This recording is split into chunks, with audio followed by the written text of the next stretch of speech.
Hello, this is your host Akhil Navluri, and welcome to the brand new episode of the Techospace podcast series. In this podcast episode, I'm super thrilled and honored to be welcoming one of the most eminent and prominent industry leaders of the IT space, Mr. Georgios Christou, PhD, who happens to be the CEO and founder of his company, George Christou Research and Consultancy, and he's based out of Nicosia, Cyprus. So, George, it gives me an absolute pleasure to welcome you to this podcast episode of mine. So, George, how are you doing and how are things in Nicosia, Cyprus at the moment? Akhil, thank you for having me on your podcast, first of all. The pleasure is all mine. And thank you for the wonderful introduction. So, Cyprus, Nicosia, very warm, to be honest, even though it's almost the end of December. But, we're making do. We're not going to see White Christmas, I don't think, here. Mhm. And how are you I know, over there? here it is fine. They say it's winter, but I don't say, this winter is equivalent to the winter that I've experienced in Melbourne in Australia. So I just call this to be a little bit pleasant weather, but sometimes the winter picks up, but again, it doesn't come to that par. Yeah, I know what you mean. Yep. All right, Georges. So before, so without any further ado, let's kick off with our podcast episode. All right. So, Georges, now, beginning with, so can you give me a timeline, of your journey in the IT industry? All right. So I'm going to start from the beginning.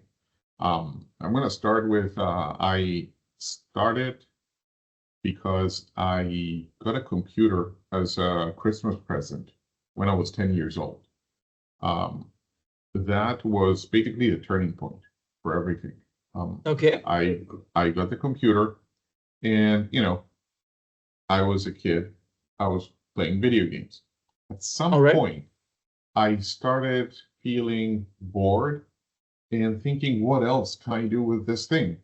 And I discovered programming, and I fell in love with it.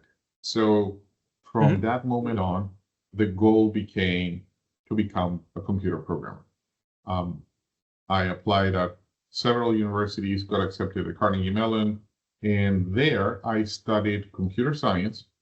But along with computer science, I studied cognitive science. Cognitive science is a conglomeration, if you will, of different sciences brought together to study the mind and how the mind works, how the mind thinks. And it uses a lot of the concepts of AI. It uses a lot of the concepts from computer science, obviously, neurobiology, and a lot of other stuff, and psychology, obviously. So after I finished that, I started my first company with a friend in Cyprus. The first company was an agency. It started in about 2000, I believe. And what we were doing was we were not doing website creation. We were doing web programming. And back then, that was exotic. We had a few clients, but I moved to the US again to study for my master's. My friend was studying to become a chartered accountant, so we decided to close the company. And I studied for my master's. At the end of my master's, a friend told me that he needed somebody who was knowledgeable about technology to help him with an idea that he had. Okay. Around 2001, it was Expedia that was the only platform that allowed you to book tickets online. And then some other smaller platforms were emerging, but all of them were for the northern United States. We decided to take the concept of Expedia and bring it to Europe. Unfortunately, we ran out of money, and that project never got finished. I moved on with my studies, ending with earning a PhD in computer science from Tufts. And once I did that, I came back home, back to Cyprus, and got a job as an academic professor at then Cyprus College, which then turned into European University Cyprus. While I was there, for the 20-year period that I was there, I was also in the industry actively consulting, writing software, being part of projects like digital transformation for government, writing. I used to joke about doing BI before BI was a term. And Okay. so I got the chance to basically consult on various types of projects, both small and large. And I consulted at various types of companies, both small and large. And Okay. I wasn't only writing software, I was going in the companies and creating processes, efficient processes, where the software was just a piece of the puzzle. So once I did that, I realized that there's more to software development than just writing software. You know, the software engineering is the study of writing software from end to end.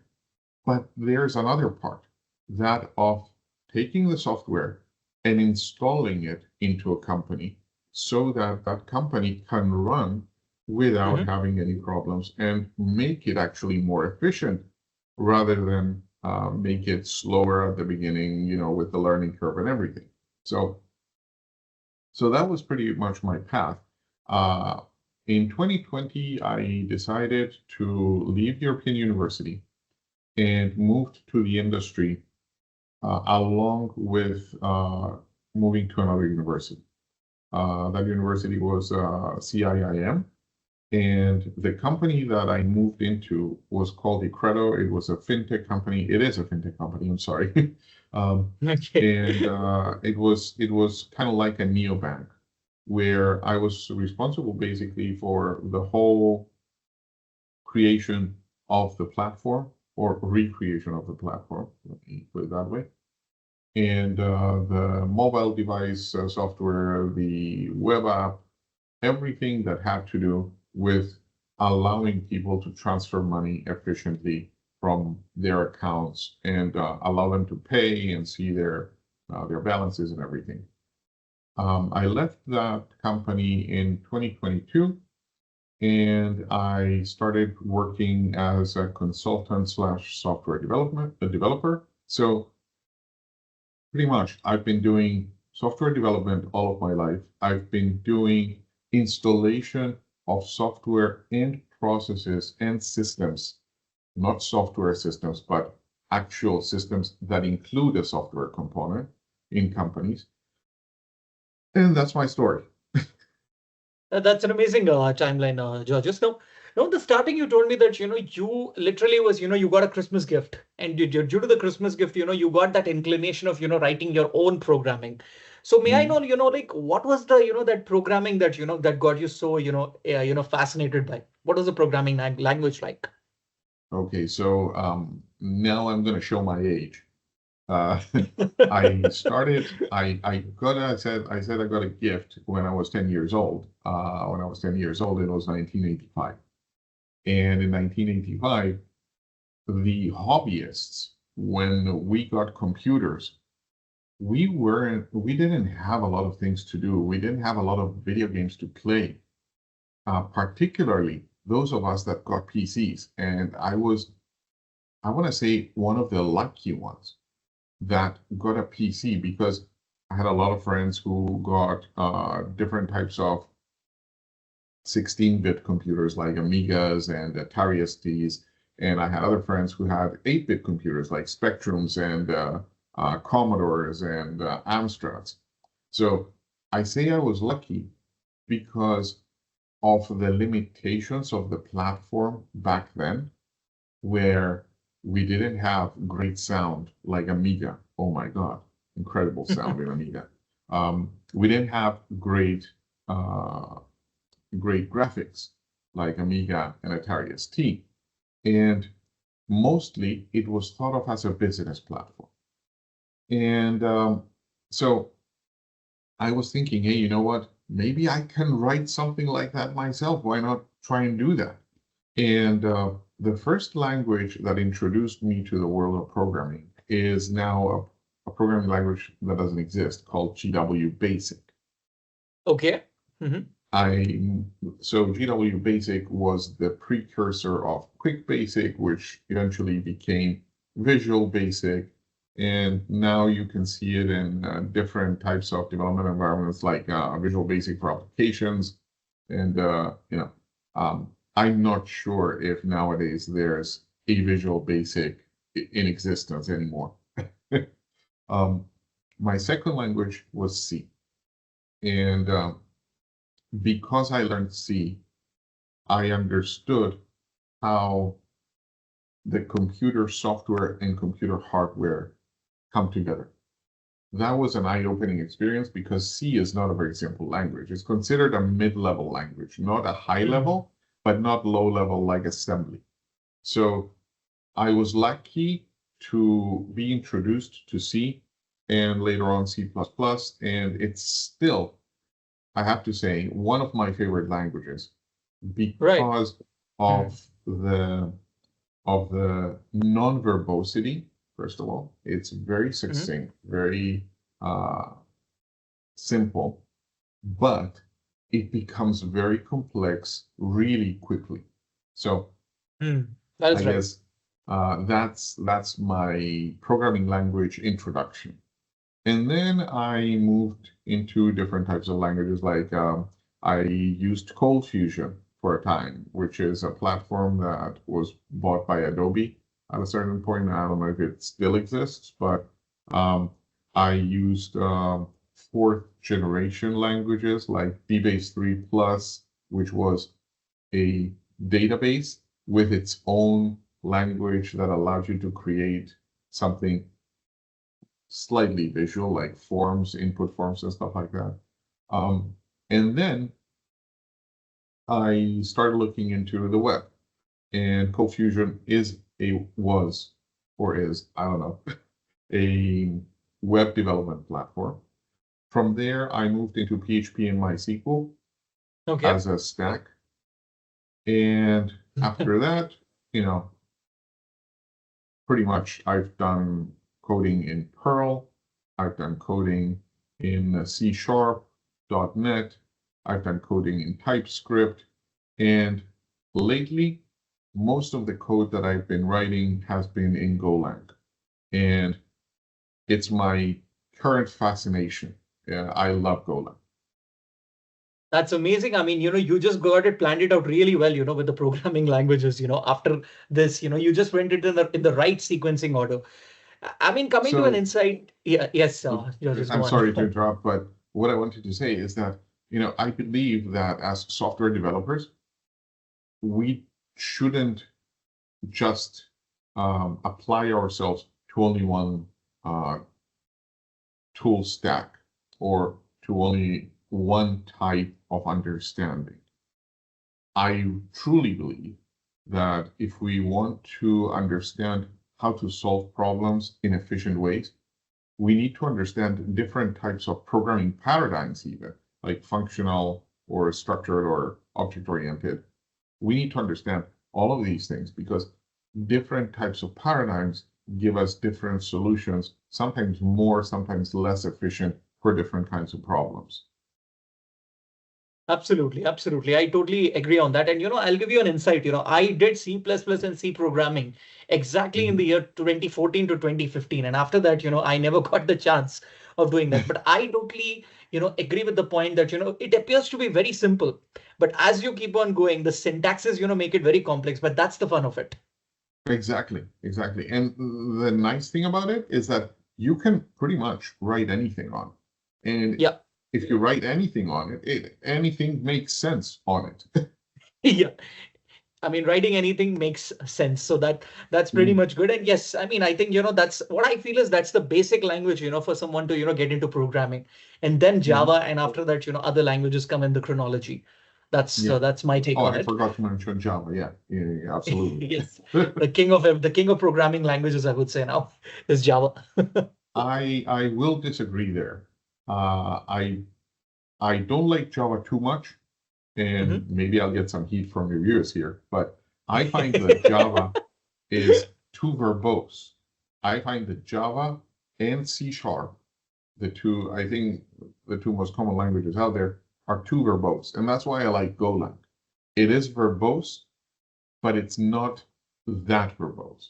And because of that, I'm thinking of moving into Rust, because Rust is even more succinct than Golang. Absolutely. Absolutely, Georges. Now, Georges, what was your source of inspiration and drive to, start your company, George Christou Research and Consultancy? And having said that, is there any interesting backstory, that is associated with its inception? Not really. Not an interesting backstory at all, actually. Okay. I think that the company was just a continuation of what I was simply doing, consulting companies. I was doing the consulting, but I was doing it under the banner of other companies. And since I received the knowledge of how to run a company from my mentors, my business associates, which is very different running a company from being a freelancer. I want to make that distinction. And I want to make it very, very clear. I decided, you know what? It's time to represent myself through a company and have the company so that I can employ other people, I can provide more types of services, and all those things that you can't really do as a freelancer. As a freelancer, you're providing a very specific service, your niche service, and that's what you do. As a company, it allows you to expand, and it gives you the ability not only to collaborate with other people, but also to employ them and use their expertise towards the completion of projects. Okay. That gives me $1 million question to you, Georges. Now, which one did you enjoy the most? Did you enjoy the freelancing side of things, or did you enjoy working for an employer? Like, what did you enjoy the most? So both come with their own set of challenges, right? Yeah. If you're working for an employer, then you need to conform to that employer's requirements. You need to conform to that employer's culture. You need to conform to the traditional way of doing business, even if you're a startup. If you're in a startup and you're an employee, you're still an employee, so you have to follow the norms and everything. Indeed. On the other hand, building your own business, what you're doing is you're taking what's in here and you're trying to apply it in the real world and see if it sticks. Now, if you become a freelancer, all you're doing is you're removing the middleman, if you will, your employer, and you just give the service that you were offering through the middleman, you're offering it directly to clients. Yeah. That's a very viable way of making a living, and it's a very interesting, environment to work in. And that's, though, when you start looking at the marketing, you're starting to look at how do I get more clients? And that's where business comes into play. Business skills, business knowledge, and knowledge outside of the specific domain of your niche. So that's when things start changing. Now, creating your own company and providing services through a company, that imposes another set of skills that you need to understand, you need to master, and you need to have in order to get the company to grow. Indeed, George, I totally understand the point from your end. And this is the first time, in my podcast call, that we are talking a little bit about freelancing, because such a topic has not come in place. Never did I ask, an impromptu question based on that. So really, this gives, this adds a huge layer to the, the conversation now. Now, having said that, heading on more into your, tenure with respect to your current initiative, I just wanted to understand, like, as a founder and CEO of your initiative, George Christou Research and Consultancy, what are your key responsibilities? And having said that, I mean, which sector/industry are you, currently eyeing on? So I started by focusing on offering software developers, or rather software development agencies, Okay. custom boutique software development companies, the tools for CEOs, for owners to turn their companies into a company that doesn't kill them. You know, Yeah. once somebody who doesn't really understand what it means to have a company opens a company, and this is called the E-Myth, by the way. There's a great book out there called the E-Myth Revisited, where usually we have this idea that if we can do this for someone else, why not do it for ourselves? And Mm. the problem with that is that it's a great idea, but in reality, there's a lot more going on than just doing what you were doing. So I like to give this um, metaphor, if you will. Think about uh, the cook who cooks at a restaurant and thinks, hey, why not open my own restaurant? Mm. Well, now you're not just a cook. You're a cook. You're an accountant. You're an operations manager. You're a production line manager. You're responsible for licensing. You're responsible for regulations. You're responsible for a lot of the things that you never thought about. And what happens is usually as a as an entrepreneur, we grow into a role by doing the thing that we want to be doing, focusing on that, and trying to put away all the other things that we don't like doing. And that's when fires come up. And that's when the entrepreneur who turns into a business owner, small business owner, large business, it doesn't matter, small business owner, let's say, Yeah. they start seeing that they've created just another job for themselves. But this time, the job is 10 times more demanding because it requires them to wear 10 different types of hats. So instead of having one role, now they have a bunch of roles to A worry bunch of about. roles. Yeah. Yep. Exactly. So they are not creating this financial freedom plan that they had in mind when they created their business. Instead, they're pretty much handcuffing themselves to a job, working more hours, doing things that they never thought they would need to do. Perhaps they didn't even want to do in the first place. And that's where I come in. I created this program called the Tech CEO Unleashed, where I take these people and I turn them into business owners. So they understand time management, they understand um, the whole funnel of lead generation, lead conversion, client nurturing. They understand the operational side of things, they understand the accounting side of things, and they come out from this program with a total understanding of Mm. how to structure their day, how to install the systems and processes, and how to put people in the right positions so that they can reach that financial freedom dream, so that they can leave the company for a couple of weeks and say, okay, nothing is going to be broken down when I get back. Or they can leave for a couple of weeks and not spend their vacation on the phone thinking about, oh my God, I left for a couple of weeks and I'm going to have Yeah. to cut this vacation short and I have to go back. So all of these are very common in the small business sector in general.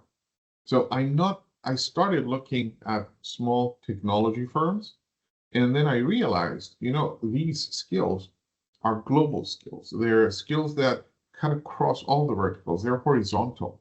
And a lot of people need to understand these skills. So using this program, I've had several, I want to say, students or consultees or coachees, if you will, who even as they went through the program, they were seeing differences in themselves, first of all, in their thinking, in their understanding of their role, and That's then really they were nice. seeing Yeah. and then they were seeing results in their bottom line as well, you know. So the program really does work, and it's there for anyone who wants to contact me and tell me that they need it. I just love this process, the initiative that you have started, Georges. Now, Georges, when you talked about, sales nurturing, lead generation, and then, talking about time management. Now, I want to understand when you're, gathering all these people together, let's say these aspiring students, are you doing this in the form of a POC, or is it like an ice-breaking session? So what exactly goes on with that? So you want to peek a behind the scenes peek, if you will, at the Yes. process. Well, it's mostly just like a class, only with people who have the necessary skills, but they don't realize that they have them. So Okay. it's not like going to a university and sitting in front of a class. What we're doing is very actionable, and I am extremely picky as to who I allow into the program, because I want the person that gets into the program to commit to doing the work. Right. If you don't do the work, the program doesn't work. It's just some theoretical mumbo jumbo that, you can hear everywhere. Yeah. Well, with some secrets, let's say. But Yeah. the reality is in the work. If you're willing to put the work in, you will reap the rewards. And so before I allow anyone in, first there's if you will, an interview process or a session where I talk to the person and I get them to understand what they're getting into. And I'm not saying, this is a 30-hour time commitment per week, because that would not be viable. What it is, though, is a commitment of taking what the program asks you to do and working on your business for at least 30 minutes a day. And the very first thing that we do is we sit down and we learn time management techniques so that all the people have the necessary skills in order to be able to do that. That's an amazing approach, Georgios. Now, adding a second layer to this question, I just wanted to understand like which, sector slash industry are you targeting on? And having said that, like, are you thinking of, expanding, your initiative, beyond the reaches of Cyprus and, heading on to Greece, or let's say any other neighboring country for that matter? So the program is online. Okay. Therefore, anyone is welcome. I've had coaches from Germany, Singapore, the US, Cyprus, pretty much everywhere where you can think of, I've had coaches. Wow. So Europe, the US, Asia. I didn't have anyone from Australia yet.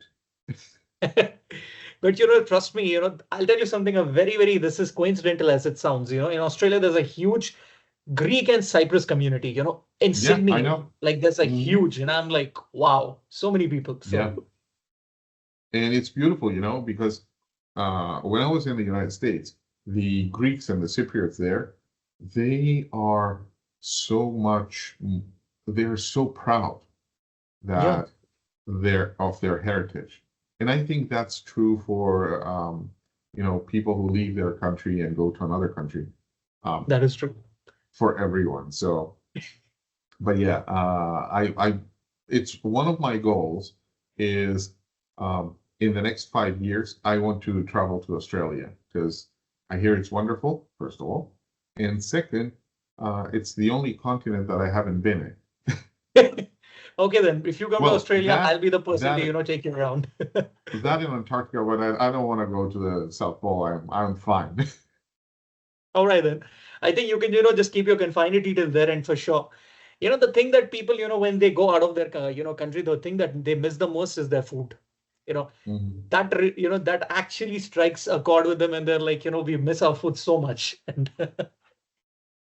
It's so funny that the first time I went to the United States, I found this shop that sold gyros, and I thought, oh my God, I need this. I need to go there, and I felt so so let down because I had expected that I was gonna get the experience that you get here or in Greece or back home, and it was nothing like that, and I was so disappointed. But I kept going back there, and the reason I kept going back there is because in the back of my mind it did remind me of home. you know fair enough. Absolutely. I relate to that. And, such things even happened with me in Australia. Sometimes the Indian food is fine, but, it's nothing like India. I'll just say home food is home food and nothing can Exactly. beat that. Yeah, of course. All right. So now I'm keen to, understand this from your end, what were your key learnings, of being an eCREDO chair associate professor of computer science for, CIIM, which stands for Cyprus International Institute of Management a few years ago? Well, when you talk about the learnings from a position in academia in any university, I think what you learn is that a position in the academia is exactly like a position in business, with Okay. slight exceptions, right? But I was directing my own center, the Center for Game Studies, where I had PhDs, masters, and undergrads. All right. And my PhD students, I considered them as my management team, and they would manage the master students, and the master students would manage or would mentor the undergrads. But the thing is, you do that and you realize that it's so close to running a business. And on top of that, when you have all these people depend on you for funding, for grants, for even payment. So instead of writing articles just like you would do when you were a PhD or an early stage academic, instead you start focusing on how you can get grants. So instead of focusing on figuring out solutions to problems, you start focusing on understanding larger problems to which your company, your center, your students, your people can provide answers. And that's the life of an academic professor. Eventually, you just become a grant writing machine because you need to bring in grants to fund your students. And that kind of position is a very interesting one because a lot of your students are basically dependent on you for their education, not to learn, but to keep going. Because without your grants, without your funding, they can't continue in the university. So it's a very I don't want to say stressful, but it is a position with a lot of it takes a lot out of you. All right. So that's what that's what I've learned. Okay, that's good. I'm not going to, stress you with a lot of, that pain points or anything like that. But just wanted to understand in your tenure, did any students, student of yours, have that huge fan following towards you, that, they used to look up to you or, come to you for any doubts or, learn a lot from you. So did you, experience such kind of things? So I have to admit that I was one of those professors that you remember, and you don't remember them fondly, because I was a Okay. very, very hard professor. Okay. But the reason I was hard is because I didn't accept that my students could not reach my bar.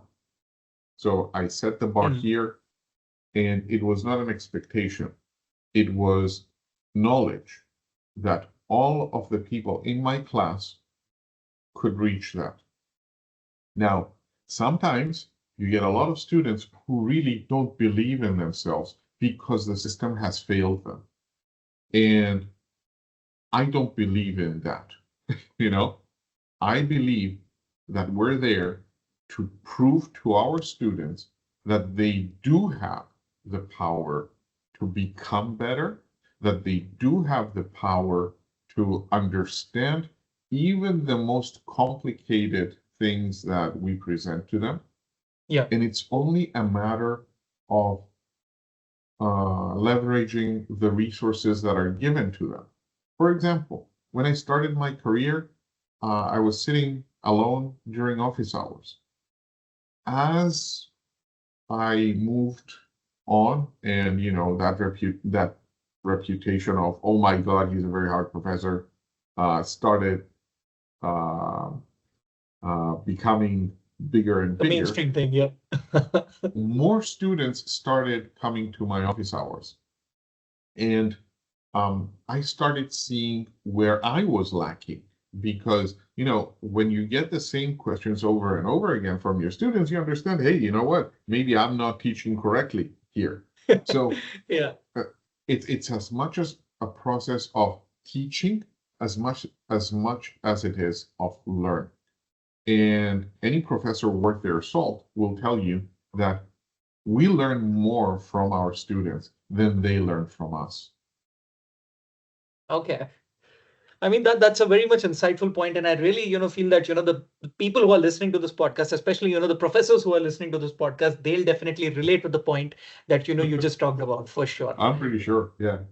Yeah, and definitely, but on a very cheeky note, George, would you also have been, strict with me had I been your student?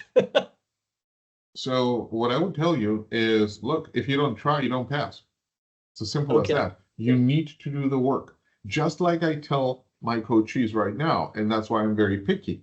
I expect that you're going to put in the work. If you don't put in the work, hey, it's your money. I'm not here to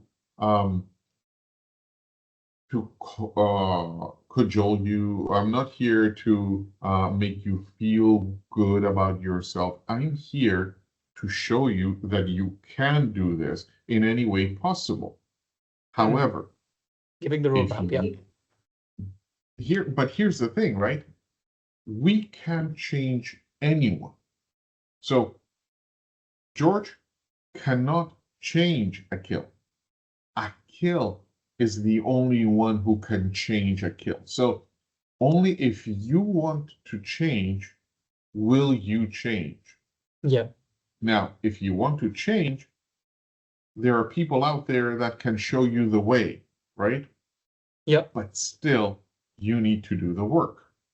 So that's the whole philosophy. That's my whole life, basically. If I'm doing something wrong, I need to figure it out quickly. I need to learn from that failure, or from, I don't want to say failure because we'll talk about failures. Learn from that mistake. Yeah. Pivot quickly and do it different. Right. Does that make Absolutely. sense? Absolutely, it makes sense, and that's a very insightful point. And I love that idea. And probably, this is something that actually has, struck a chord with me. And definitely, it's going to be in my practice from now on. The clear awakening, I would say, on Very a nice. writing basis. Yeah. All right. So now heading on from, away from the, from your university, let's say tenure. Now I'm just keen to understand this. Like, would you like to, share your experience of, designing, building, and, deploying that infrastructure and that front end of the electronic money services in the past, to our listeners around the world? Well, deploying anything is the same, you know. The problem is understanding the problem, Yeah. if that makes any sense. So, if the problem is money transfer, you need to understand how people expect that money transfer should work and make sure that your system psychologically connects them to their mental model. So if I'm thinking that the ATM, for example, I love the example of the ATM, if I'm thinking that, yes, people will go there, put their card in, put their PIN, select how much money they want to withdraw, and the machine will give it to them. That's the mental model. And now you implement it. Unfortunately, the way you implement it does play a role. And we've discussed this, right? If I asked you, hey, once you put in your PIN, if I asked you to wait 45 seconds to a minute in front of the ATM, waiting for the database to find you and validate you and come back with an answer to the ATM interface and say, yes, welcome Akil, would you accept that? And let's go one step further and say, okay, you accept that 45-second to a minute wait. And then you ask for 50 euros or $50 or whatever, right? Click on that button. And again, you have to wait for 45 seconds to a minute for the database to say, hey, yes, he does have this amount of money in his account. So give it to him. Give the amount of money to him, and comes back and you get your money. Would you accept that whole cycle? Probably not. Not at all. Because what we want is to go to that machine and get done with our job as quickly as possible. Now, would that same mental model stand for video games? I start playing a video game and it finishes as soon as possible. Is that fun? No. Not at all. A nightmare for the gamers. Exactly. I mean, I just started the game and it finished. What's up with that? So the mental model is entirely different. But what's behind both of them? It's a software system. So it's not about, deploying, it's not about installing, it's not about creating. It's creating, but understanding the problem that you're solving for. And to understand the problem that you're solving for, you need to understand the psychology of the person or the mental model of the person that's going to use whatever it is you're going to create. If you don't understand that, don't start writing software. All right. I mean, now you just have given me the idea about the mental model, when we talk about the software. Now, since you have, worked in the fintech industry, for so long, I just want to understand, like, what kind of a data is required, to, get the deployment done, in an electronic money service system? Like, which data do you think has to be transformed and cleaned? Like which type of data? Without wanting to bore your viewership too much, let's say that this is a highly regulated, how do you say it? Highly regulated industry. So if you're interested in going into that industry and you want to understand, the kinds of data that you can store, the kinds of data that you're not allowed to store, the kinds of data that you're allowed to ask from the people who are going to sign up on your system, and so on and so forth. All of those are very, very specifically described in various regulations, and most importantly, they are not the same depending on where you live. So if you're trying to do a global payments system, um, there is a lot of things that you need to take into account. It's not just, oh, you know what, we just move money around. Well, yeah, but so to me, the real problem is there an audience for what you're creating? And if we go into the fintech industry, there will always be an audience that wants to move money from here to there and back again, you know? So the easier we make it for everyone to manage their money, the better they're gonna be, the more clients we're gonna have. Indeed. The question is, there's so many options right now. Why would anyone want to go into the fintech industry? Well, there's a lot of stuff going on, particularly if you start thinking about, all the cryptos and blockchain. And if you think about the things that blockchain technology offers us right now.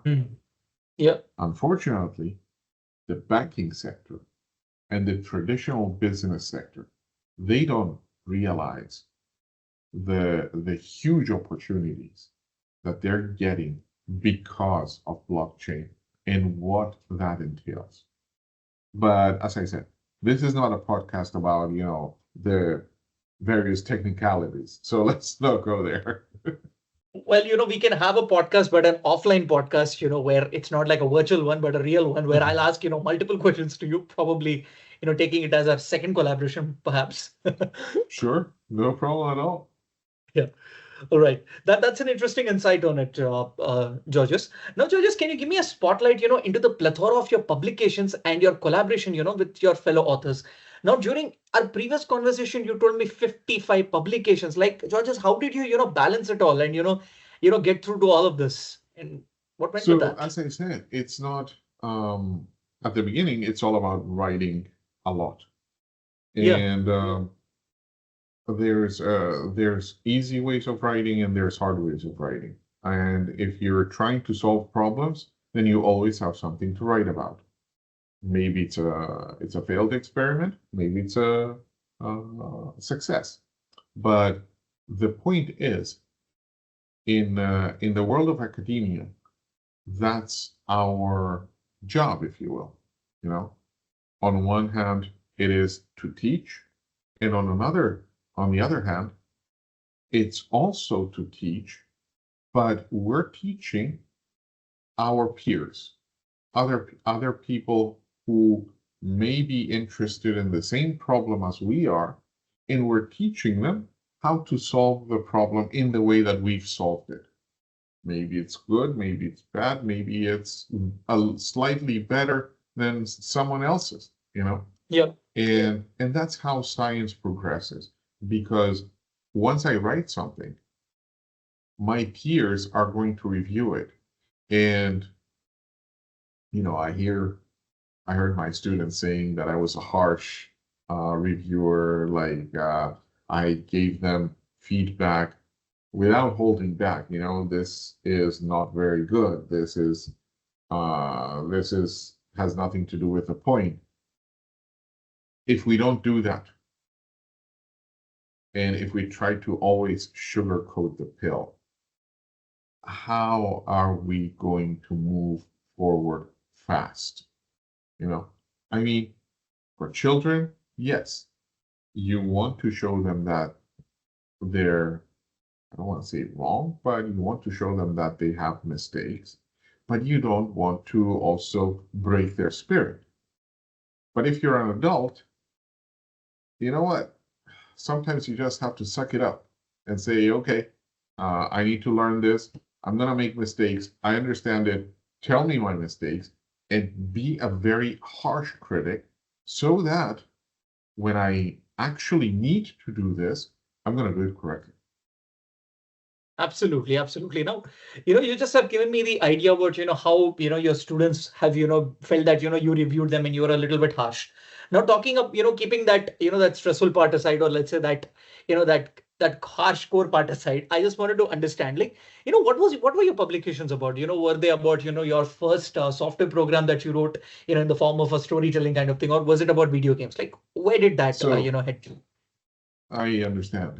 So I started by basically trying to understand the modalities of non-WIMP interfaces, Windows icons, menus, pointer. In effect, everything that we know today, how to use a computer using the mouse, the keyboard, and Windows and touchscreens and all that stuff. So if you move away from those modalities, moving not to voice, but moving into other things like uh, moving different boxes on a table, tangible user interface, ubiquitous user interfaces, where the computer needs to make sense of our actions in order to do something. Yeah. So we see this as an example as we're starting to use AI into our everyday lives, and this is going to be much more important later on, but I didn't see too much excitement in myself from that. See, I told you, since I was a kid, I wanted to create video games. Yeah. So I was thinking, hey, I'm not really enjoying writing about these types of problems. What do I really enjoy? I really enjoy video games. So is there anyone out there that's studying video games? What are the problems that we encounter in video games? And when I started asking these types of questions, I started finding a very large amount of literature on video games. And so I decided, hey, you know what? I want to study video games as well. And that's what got me to combine my passion and my career. And so I do have a few publications on video games and how we understand video games, how we understand the connections that we create in video games. And I think I've enjoyed writing those. It wasn't a forced process. Let's study this because it's an interesting problem. It's I want to study this because I love studying this. Hmm. Interesting. That's amazing to know. Georgios. Now, Georgios, what is your take on the growth of the IT industry in your home country, Cyprus? Well, um, so I think the growth of the sector here is not as fast as it could be. Hmm. However, uh, there's a large amount of young people who are starting to think about creating startups, and the startup ecosystem is actually it's becoming really big in Cyprus. And that's a good thing because I know that we have a lot of young people in Cyprus who are extremely talented and they have innovation in their minds. So, although I'm not very tightly coupled into that ecosystem right now, I do know that there's a lot of competitions and that there's a lot of people who are very interested in the startup ecosystem.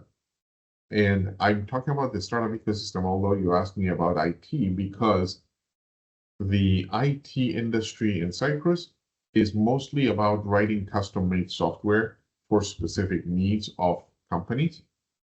That's one part. And the other part is the startup ecosystem itself. I believe a huge amount of the companies that are created are tech companies. Okay. That's amazing, to understand more about Cyprus. So let's say, if my audience have that, that understanding like more about Cyprus. On a trivial Mhm. note, I just wanted to understand, do you remember, what was the first MNC company, that actually, started its reach in Cyprus, in Nicosia? IT company, you mean? Yes. Well, there were a lot of them, but I do remember that when a magazine, back then, we had magazines, we didn't have the Yeah, internet. of course. When the turning point when people started paying attention to technology was when a magazine called PC Kypriago, which means PC in Cyprus or from Cyprus. It didn't connote that, we built PCs in Cyprus, but Mhm. it was talking about the personal computing happenings, if you will. It was uh, looking into the global scene and bringing those news to the Cyprus public. And I think that was the turning point for starting to show people that, you know what, technology is actually here in Cyprus. We can use this technology that you hear in other countries. It's also here, and these are the companies that are doing this, and these are the companies that are selling computers. So uh, anytime the media starts uh, promoting some sector of the economy, then that sector starts becoming more accepted in the minds of people. And I Yeah. think that's what made it uh, solid in the minds of businessmen, in the minds of students, in the minds of pretty much anyone who would see that magazine and say, hey, perhaps something is happening here. So Yeah. um, in the early 80s, I think that was the turning point, or it was, yeah, early 80s that was the turning point for getting Wow. the Cyprus society, if you will, to start looking into computers more deeply. That's a very interesting backstory about the foundation of the computer coming to the Cyprus market, and really really that actually got me so much immersed in that story, and I was following everything what you were telling me. So I just got connected really well with it. Now heading on for this one, Georges, everyone has a particular story that they would like to talk about. So having said that, on those lines, are there any interesting anecdotes and success stories that you've experienced in your IT journey that you would like to tell in this podcast session, or let's say share in this podcast session? So instead of talking about a specific anecdote, I want to go back to the concept of failure, you know, Okay. because I see this constantly online. If you fail, try again, if you don't fail, then you haven't tried, and so on and so forth. But the reality is, if a person fails and they really fail, that's a life-changing event. To me, a failure is not just, oh, I created this software and I tried to market it and it didn't Mm. work, but I still have a roof over my head. I still have money coming into my pocket because I do have another job and this is my side hustle. All that stuff. That's not real failure. Real failure is when you take the chance. You say, I'm Hmm. going to build this no matter what it takes. And you invest your money. And then you lose your money and you need to start from zero. That's real failure. That's what's going to teach you a lot of things. Unfortunately, learning at that point can't be done because failure of that magnitude is a psychological event that doesn't allow you to think past the failure. Mm. You know, Mm. um, I mean, I had something like that happen to me, and if I didn't push myself every day to get out of bed, I would not have. I felt depressed. I lost all of my money, basically. And I had to start from zero. And I had to start from zero, having a family, having children, having people depending on me. And that is a very extreme problem to have. And you Yeah. also don't want to pass it on because you don't want your kids to feel that, oh my God, what is it going to happen? We don't have any money, all that stuff. So that creates a very weird situation into your head. And that starts the whole depression and mental health degradation issue. And if you don't have help from friends and from family, if you don't have people who will pull you up, who will help you, who will give you a hand, then it's very, very difficult to get out of that hole. Now, to me, that is the price of failure. Now, once you get on the other side of the tunnel and you feel better again, that's when you can start looking back and try to make sense what went wrong and learn from it. But learning from failure, just like, oh yeah, I failed because my software Yeah. was installed, or I created all this stuff that they say in 90 minutes, create your course and put it online and it's going to sell like Yeah. crazy. No, all those things are not going to work. It's obvious.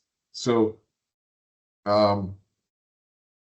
if we're talking about failures and mistakes, we need to talk more about mistakes and keep the failure word out of our vocabulary, because failure is a really, really bad thing.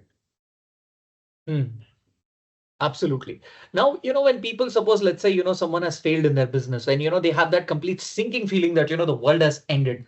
So having said that, like, what are the three advices, you would like to, give people to overcome that, because I know time is the best healer for that, they have to, understand and, process that. But what are the three, what do you call three advices, that they would like to, give it, whether even if it's my, listeners who are listening it and, they also had a similar experience, what would that be from your end? Well, first of all, time is not going to heal you. You are. So get off your ass. I'm sorry to say that so Yeah, harshly. yeah, yeah. No And problem. do something about it. Number Yep. one, act. I don't care what you do, act. You need to act. There's no other person that's going to come to your rescue magically. No God is going to come to your rescue magically. See, in Greek, we've got this old ancient Greek saying, "Sinathina ke hiragini," which means Okay. Mm-hmm. with God or with the gods, you need to move your own hands. So, yes, ask whatever higher power you believe that can help you, ask. But if you don't do something, nothing's gonna happen. Number two, people need to remember that there's winter and there's summer. Everything is a cycle. And yes, at some point, things may seem very bleak. You can see it in two ways. You can see it as something really bad, or you can see it as a challenge. And it's very hard to see it as a challenge, as I said. But that's the challenge.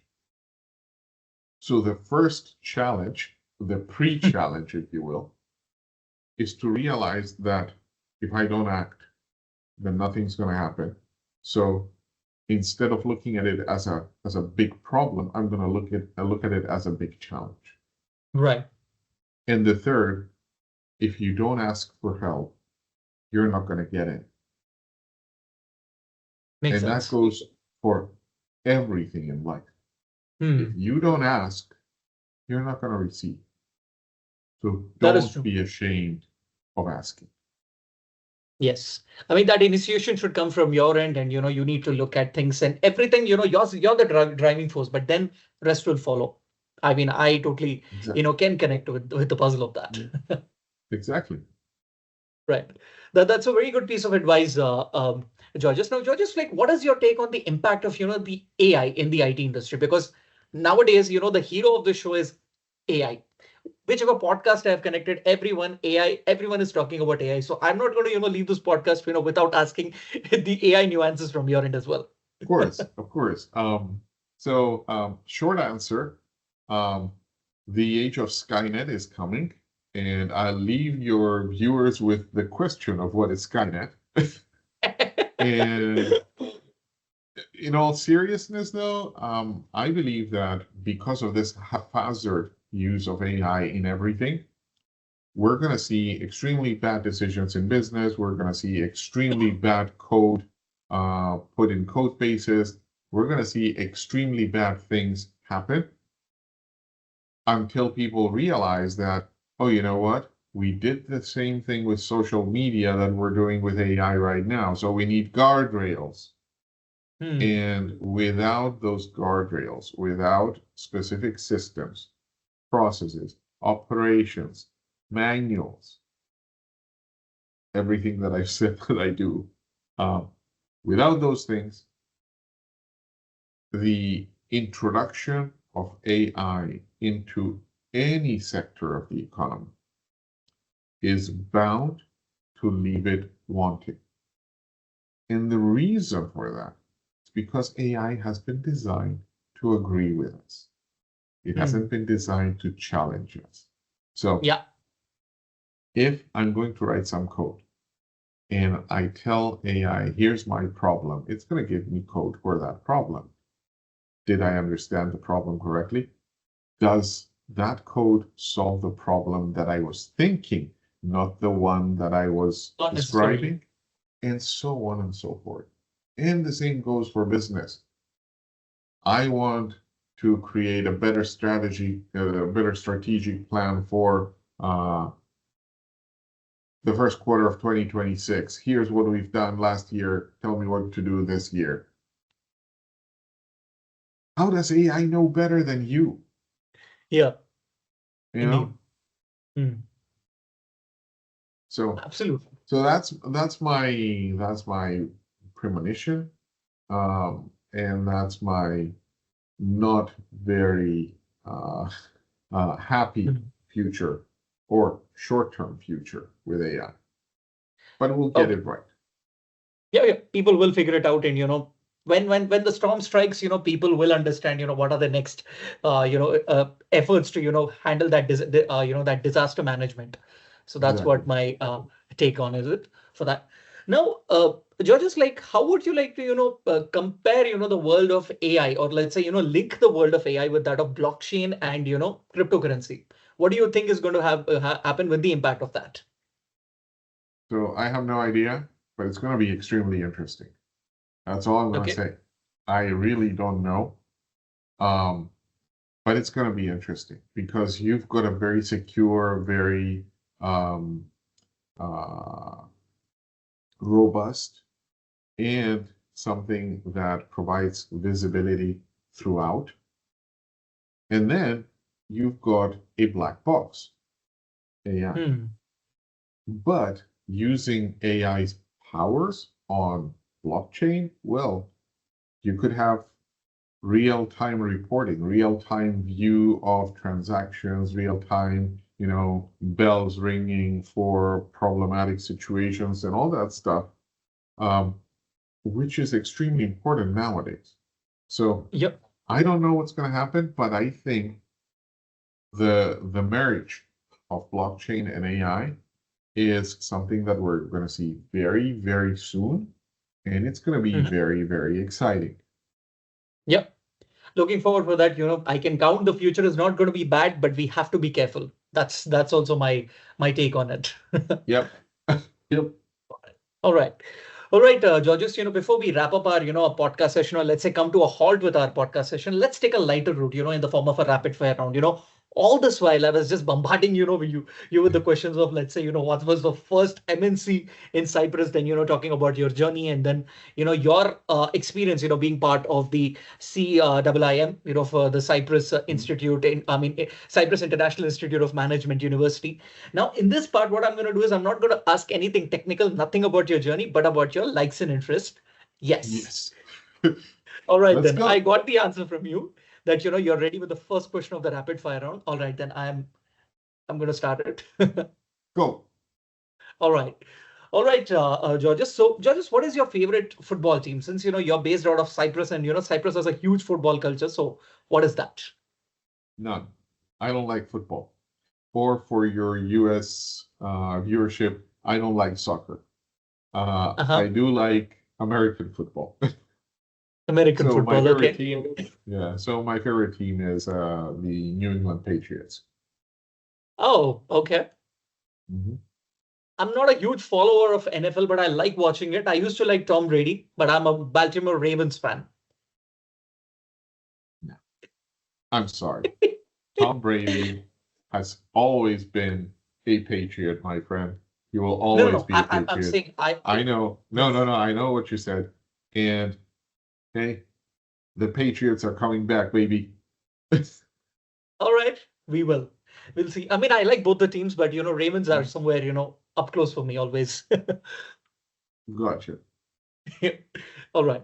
Okay, then if someone has to be, let's say, talking about New England Patriots, other than Tom Brady, who do you think is the the other best player of the Patriots? Well, nowadays it's Drake May, man. That kid, he got into the position of quarterback after a few failed attempts, and I think we're seeing version 2.0 of the Patriots with Drake May as a quarterback and Vrabel as the coach. And I truly believe. I'm not a a lounge chair coach, so I'm not going to Yeah. say, oh, we need to change this and that. No, what I'm going to say is now I truly enjoy watching their games. Even the last one that they lost, I truly enjoy watching them play. It's a pleasure now. You're a true fan, I could say that. The true Patriots fan for sure. Now heading on for the next question, Georges. Georges, since I'm Indian and I'm from the Indian origin, what is your favorite Indian dish? That you like to always have. I'll be honest. I'm not a big fan of spicy food. Mm-hmm. But I do like, and I don't know, to be honest. I don't know if I've had real Indian food because Mm. if you leave India, then the food kind of takes a mind of its own and it becomes entrenched into other cultures and Yeah, it gets agreed. changed. Mm. But there's a very interesting dish that I like a lot called palak paneer. Well, that's my favorite dish as well. I love it. Uh-huh. Spinach and cheese. Oh my God. That's a deadly Yeah, combination. And the Indian food that you're having probably, in abroad or let's say in the US, it is not exactly Indian. It can be Indian subcontinent, from our neighboring countries. And exactly. they might add their blend of spice, but then, finally when we, leave the country, we just say we are United India, you know. Yeah. Uh-huh. So that is always there. Now, since you're from Cyprus, I told you know about what is my favorite. I mean, I was just asking from my country's end, from now your country's end, which is that dish that you love the most, being part of the Cyprus heritage? It's compulsory to answer with only one answer. Sugla. Sugla, okay? Yes. And your viewers can go online on YouTube and see what Cyprus sugla is. and how we barbecue our meat, and yeah, it's the national food, man. I can't say anything else. Right, right. Okay. So, I mean, now coming to the Cyprus language, I mean, part of the Cypriot culture. Now, what is that famous quote that, you always use? The famous saying, or let's say the famous quote in Cyprus. A famous quote that we always use. Wow, there's so many of them. See, the thing is, with there's no Cyprus dialect. I'm sorry, there's no Cyprus language. There's a Cyprus dialect. We speak Greek, but the Cyprus dialect, Cyprus dialect is the closest to Homerian Greek as you can get. So Right. the Greek that was spoken in Homer's time, Odyssey and Iliad and all that stuff. Yeah. So Cyprus dialect is the closest to that. And there's a gazillion things. But to be honest, I can't think of any right now. Okay. So what is that famous, what is that usual Cyprus word? Let's say, word that you use from your mother tongue, the famous word, like now and then, not the bad words, but the right words. Let's say the clean words. So obviously it's when I teach my foreign friends something, it's obviously one of the words that can be used in myriads of situations, but it's a bad word. And the problem with that bad word is that it has 1,000 connotations depending on the inflection, the way, and the motions and everything. But we do that with a lot of things. For example, in Cyprus Greek, we say which means interesting, or we say which means what did you say, or we say which means I'm not sure, or and I can go on, and that's one vowel. Man, that's very confusing. I mean, too many variations in just one word.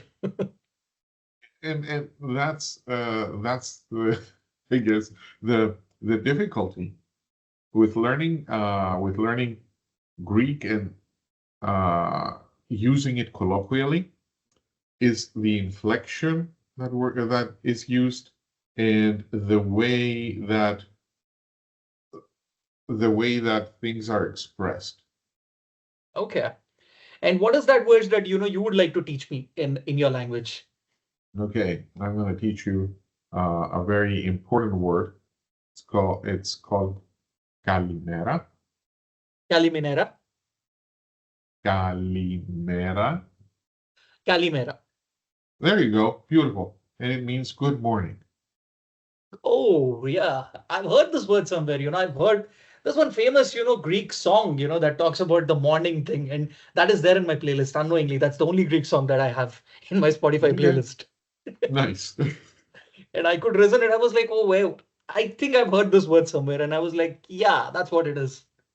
Okay, nice. There you go. And see, the nice thing about your pronunciation of vowels and consonants is very close to the Greek pronunciation of vowels and consonants. You speak very, you don't have heavy T sounds. You don't have heavy T sounds. So that's the same as in as in Greek. We don't have those heavy sounds. In Cyprus Greek, though, we do. Oh, wow. Interesting. Yeah. That's nice. It is very similar. If you talk about, the subcontinent Indian countries, everyone has there's some, similarity with one neighboring place. The country that's to the left side, they have similarities with the state Punjab in India. So they speak Urdu, and these people speak Punjab, and they mix Punjabi, and they mix. But the country that we share the border with, they speak Urdu and we speak Hindi, so we both understand each other's language. There are just few words Yeah, there are some words where where they don't understand us, but we understand, completely what they are speaking. So it is. But see, here's the difference, right? You've got two different languages completely. Yep. What I'm saying is just a dialect, and our dialect is extremely different than modern Greek that is spoken in Greece. So much so that I remember my best friend in the whole world. We were talking. He's from Greece. I'm from Cyprus, and we were talking, and he Yeah. says to me once, when I came to Cyprus, he lives in Cyprus now. When I came to Cyprus and I turned on the TV, it was very, very. He had come like a few days earlier. Yeah. Turns on the TV, and there's a show that's in the Cyprus dialect that was playing, and he says instinctively, I don't know why, but I took the remote control and was looking for the closed captioning to understand what was going on. Okay. So yeah. This happens with everyone. So yeah, they're extremely different. And while we can understand them, they have trouble understanding us. Yeah, that goes on. Every country has that kind of thing. And in India, there are multiple dialects. One particular state, or let's say province, has multiple dialects, and we sometimes get confused. Okay, what is that person saying? So Exactly. yeah, that's the fun with dialects. But yes, there's a challenge behind that as well. So yeah. All right. So in Nicosia, the next question to you, Georges. So in Nicosia, what are the three restaurants that that you would pick the most, or let's say that are in your top three? I'm sorry, can you repeat the question? Yeah. So what I was trying to say is in Nicosia, in your, I mean, in the place that you're based out of right now, what are your three favorite restaurants that always rank the top three? Restaurants. Well, I would have to say one is a sushi place called Tagakigo. I love their sushi. The other one is a souvlaki place called Orpheus. And the third one, well, this is slightly controversial, but I do enjoy a good burger. So, but the problem is that the burgers that I enjoy are, those burgers that you buy out of a truck. So, Yeah, food truck. So my third favorite restaurant is a truck. And that doesn't matter. You can say a drive-in, nothing. Restaurant doesn't matter. Where do you get good food from? That matters the most. Exactly. Yeah. Yeah. That's interesting. Now, I mean, I'll ask you, like, what is that, Cyprus TV show that you would like to, recommend our listeners? I mean, do not give me the example of, let's say, an OTT kind of thing, because I'm an old school person. I'm from the 90s and millennial. So I prefer the TV shows. My thing starts from there. To be honest, I haven't watched any really good TV shows, but there is one TV show that is interesting. So when I say really good, I mean, lighthearted, funny, stuff like that. There is one drama series that describes the Cyprus problem, the invasion and the repercussions of the invasion of Turkey in Cyprus. It's called Famagusta. Famagusta, okay. And it's extremely good. It's but if you watch it, don't expect like a light-hearted show. It's not one of those. It's a serious drama. Got it. I understand. When you were giving me the understanding of the plot, then I just got it that, invasion, it's a hard hitting one. So yeah. Yeah. All right. So the final two questions to you, Georges. Now, I mean, I'll give you four options. I mean, from the movie franchises that you have to pick, so the first franchise happens to be Harry Potter. The second one is Indiana Jones. The third is James Bond. And the fourth is Marvel franchise. So which one do you pick from these? What's the fourth one? Marvel superheroes. Marvel. Okay. Wow. So, Star Wars. Okay, they're out of the list, but yeah. Okay. But okay, Harry Potter. I enjoyed reading a few of the books. I enjoyed watching the movies. I don't think that they were anything spectacular. Indiana Jones, for its time, oh my God, I love the character. I love the humor. I love the sarcasm in there. And for me, best one is Indiana Jones 3. The one with Indiana Jones and Sean Connery as his father. Yeah, The Last Crusade.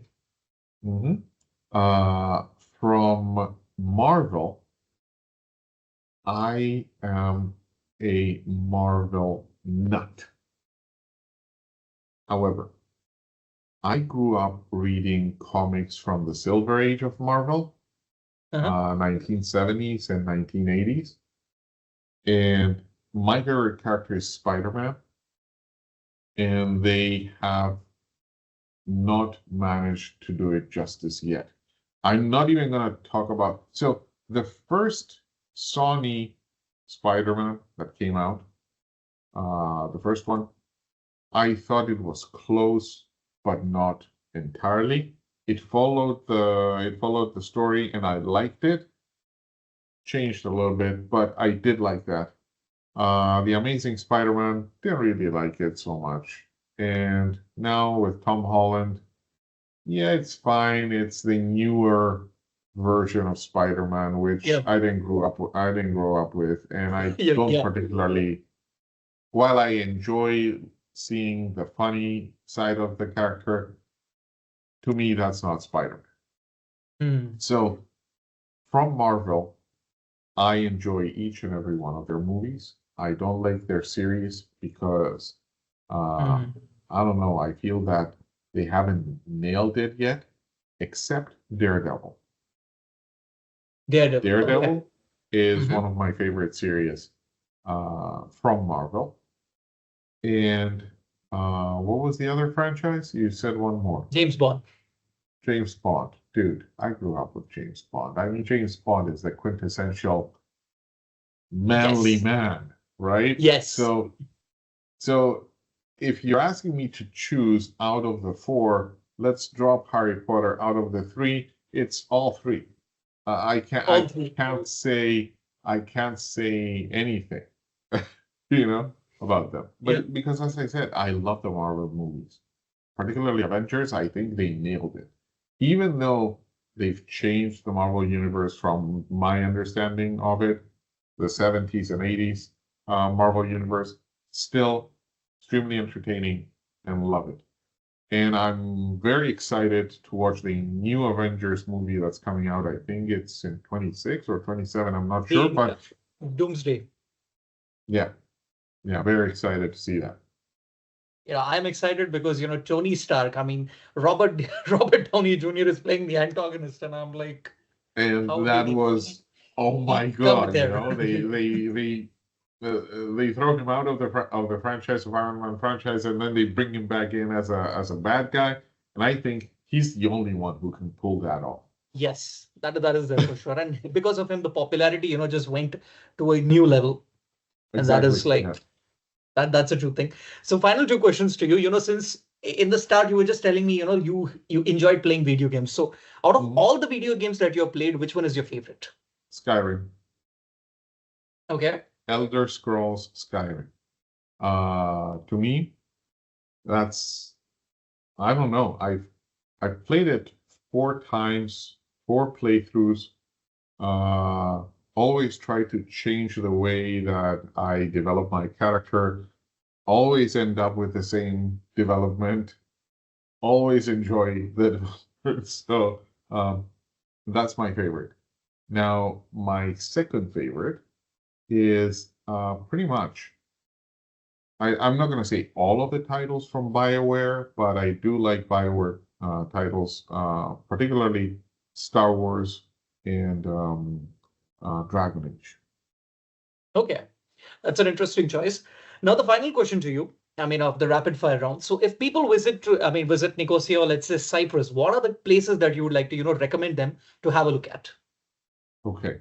Well, first of all, they need to leave Nicosia and go to Paphos and see the amazing mosaics that we've got there.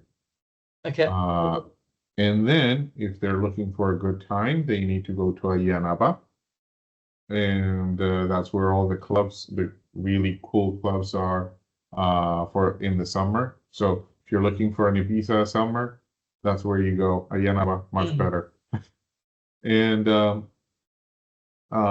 unfortunately, in Nicosia, the thing that you should go and see is I guess something that's painful to us, because Nicosia is the only divided city in the world. Because of the Turkish invasion, Nicosia is divided in half. And so there's a line, if you will, from the southern part and the northern part. The northern part is occupied by Turkey, whereas southern part belongs to the Republic of Cyprus. So that's one of the things that you could go and see. Okay. That's a pretty interesting choice. And definitely I love to visit Cyprus because I'm a travel junkie, and I love, visiting places and, meeting people from different, different countries. And I enjoy that process a lot.